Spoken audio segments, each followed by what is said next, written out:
Let me preface this video by saying I absolutely love my car.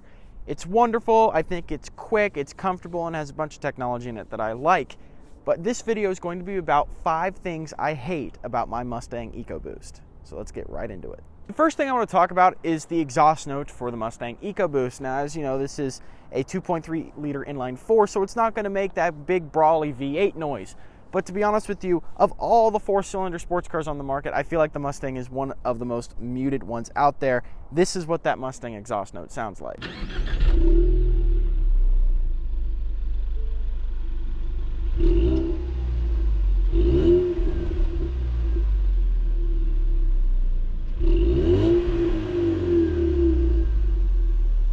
The next thing I want to talk about is that the Mustang has a lot of creaks and rattles on the interior. At high speeds on the highway, I get this weird little rattle in the back, and when I'm resting my arm over here on the armrest on the door, I get a lot of creaking.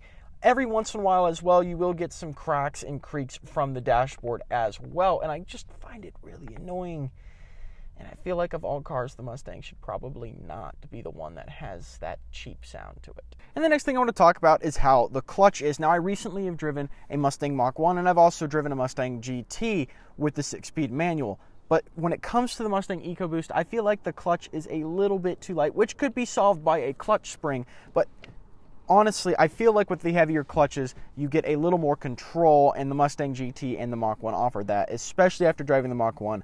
I think my experiences with manuals in this car has been ruined because that transmission was absolutely amazing compared to this MT82. The next thing I want to talk about is the styling of the Mustang Ecoboost. Now, the Mustangs do look somewhat aggressive, but I believe the Mustang GTs look a lot more aggressive than the Mustang Ecoboost do. The grille up front on the Mustang Ecoboost does not look nearly as aggressive as the Mustang GT, nor does the entire front end. And moving to the back, the rear diffuser, which shows the differential on the Mustang GT, you don't get that on the Mustang Ecoboost, which can be a tad bit annoying. Luckily, me, who got a 2018 Performance Pack, got the Mustang GT Performance Wing on the back, but as you see, the rear end looks nothing like the Mustang GT's does. So, if anything, I wish the car was a little more aggressive when it came to its styling. And the next thing I want to talk about is actually driving the vehicle. Now, one of the biggest issues I have with the MT82 transmission is the fact that between first, second, and third gear, the shifts are tremendously loud and mechanical sounding. And I know I'm not driving the car wrong because I've been in other Mustangs before and driven them, and it's the exact same way with different drivers as well. I just wish the transmission felt a little more sturdy and beefy and built up, like the Mach 1s, for example. But that's a Tremec, and this is a Getrag, so I guess it makes a little bit of sense. Yeah, the MT82 is just a very loud and quirky transmission, and I wish it was just a tiny bit more refined.